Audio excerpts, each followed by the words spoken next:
ಈಗ ಒಂದೇ ಒಂದು ಪ್ರಶ್ನೆ, ಡಿ.ಕೆ. ಶಿವಕುಮಾರ್ ಅವರು ಪುರುಷರಿಗೂ ಕೂಡ ಉಚಿತ ಬಸ್ ಬಗ್ಗೆ ಬಹಳ ಜೋರ ಧ್ವನಿ ಎತ್ತಿದ್ದಾರೆ. ಒಬ್ಬ ಸಚಿವರಾಗಿ ಏನ್ ಹೇಳ್ತೀರಿ? ನನಗೆ ಮಾಹಿತಿ ಇಲ್ಲ. ಈಗ ತಾನೇ ಬಸ್ಸಲ್ಲಿ ಬರೋಕಲ್ಲಿಗೆ ಇದು ಪ್ರಶ್ನೆ, ಈ ಪ್ರಶ್ನೆ ಸಚಿವರಿಗೆ ಕೇಳಿದ್ರು. ಅವ್ರು ಯಾವ ರೀತಿ ಹೇಳಿದ್ದಾರೆ, ಯಾವ ರೆಫರೆನ್ಸ್ ಹೇಳಿದ್ದಾರೆ ನನಗಂತೂ ಮಾಹಿತಿ ಇಲ್ಲ. ಸಚಿವರು ಅದ್ರ ಬಗ್ಗೆ ಸ್ಪಷ್ಟೀಕರಣೆ ಕೊಟ್ಟಿದ್ದಾರೆ. ಇನ್ನೊಂದ್ಸಲ ಅವರಿಗೆ ಕೇಳಿ. ಅಲ್ಲ, ಆ ತರ ಚರ್ಚೆ ನಮ್ಮಲ್ಲಿ ಎಲ್ಲಿ ಆಗಿಲ್ಲ. ಅಲ್ಲ, ನಮ್ಮ ಹತ್ರನೂ ಚಿಂತನೆ ಆಗಿಲ್ಲ, ನಾವಂತೂ ಚಿಂತನೆ ಮಾಡಿಲ್ಲ ಅದ್ರ ಬಗ್ಗೆ. ಬಟ್ ಗೊಂದಲಕಾರಿ ಅಂದ್ರೆ ಈಗ ಮೊದಲೊಂದು ವಾಪಸ್ ಇದು ಅದರ ಮರುಪರಿಶೀಲನೆ ಮಾಡ್ತೀವಿ ಅಂದ್ರೆ ಈಗ ಪುರುಷರಿಗೆ ಅಂತ ಇದ್ದಾರೆ, ಸ್ವಲ್ಪ ಗೊಂದಲ ಸೃಷ್ಟಿ ಆಗ್ತದೆ. ಏನು ಗೊಂದಲ ರೀ? ನೀವೇ ಗೊಂದಲ ಅಂತ ಹೇಳಿ. ಗೊಂದಲ ಏನಾಗೈತೆ? ಅವರೇ ಹೇಳ್ತಾರೆ ಡಿ.ಕೆ. ಅವ್ರು ಹೇಳಿರ್ತಕ್ಕಂಥದ್ದು ಯಾವ ರೆಫರೆನ್ಸ್ ಅಲ್ಲಿ ಹೇಳಿದ್ದಾರೆ ನಮಗೆ ಗೊತ್ತಿಲ್ಲ.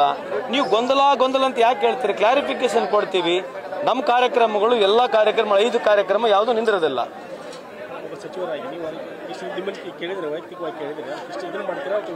ಇಲ್ರಿ, ಅದು ಗೊತ್ತಿಲ್ಲ. ಅದಕ್ಕೆ ಆ ಸಂಬಂಧಪಟ್ಟಿರ್ತಕ್ಕಂಥ ಇಲಾಖೆ ಇದೆ, ಅವರು ಮಾತಾಡಬೇಕು ಅದ್ರ ಬಗ್ಗೆ. Is there only, so he'll reply it.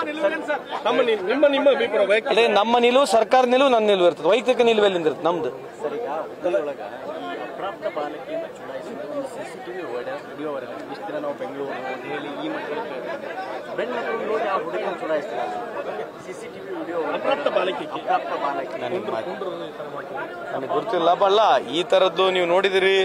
ಕಮಿಷನರಿಗೆ ನಾವು ಹಲವಾರು ಸಲ ಮೀಟಿಂಗ್ ಮಾಡಿದ್ದೀವಿ. ಕಂಟ್ರೋಲ್ ಮಾಡಲಿಕ್ಕೆ ಭಾಳಷ್ಟು ಪ್ರಯತ್ನ ಮಾಡ್ತಿದ್ದೀವಿ. ಇದು ಯಾರೇ ಮಾಡಿದ್ರು ಕಾನೂನು ಪ್ರಕಾರ ಕ್ರಮ ತಗೊಳ್ಳೇಬೇಕು. ಮತ್ತೆ ಏನು ಮಾಡೋಕ್ಕಾಗಲ್ಲ. ಇಂಥ ಯಾರು ಇರ್ತಾರೆ, ಇಂಥ ಬ್ಯಾಡ್ ಎಲಿಮೆಂಟ್ಸ್ ಯಾರು ಇರ್ತಾರೆ ಅಂತ ಹುಡುಕ್ಬೇಕು ಮತ್ತು ಶಿಕ್ಷೆ ಕೊಡಬೇಕು ಕಾನೂನು ಪ್ರಕಾರ. Thank you. ನಮಸ್ಕಾರ. ನ್ಯೂಸ್ ಫಸ್ಟ್, ನಿರ್ಭೀತಿಯಿಂದ ನಿಮ್ಮ ಪರವಾಗಿ.